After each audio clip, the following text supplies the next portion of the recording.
ఈయన ఎందుకు చేశారు, ఏం చేశారని విచారించినప్పుడు ఈయన కూడా కొంచెం డిప్రెషన్లో ఉన్నాడని తెలిసింది.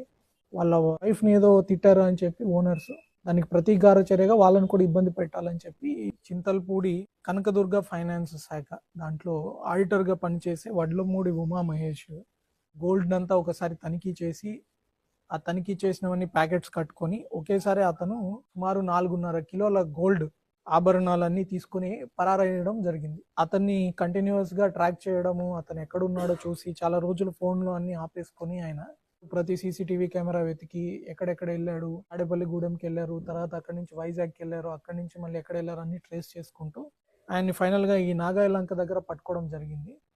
ఆ ప్రాపర్టీని అంతా రికవర్ చేశారు. ఈ ప్రాపర్టీ విలువ కూడా మార్కెట్లో ఇప్పుడు సుమారు ఒక 7 కోట్ల దాకా ఉండొచ్చు. ఒక్క ఉంగరం మాత్రం అమ్మి అతని ఖర్చుల కోసం ఎంతో 10,000కి ఎంతో చేసుకోగలిగాడు. విజువల్స్ తీసుకోవాలి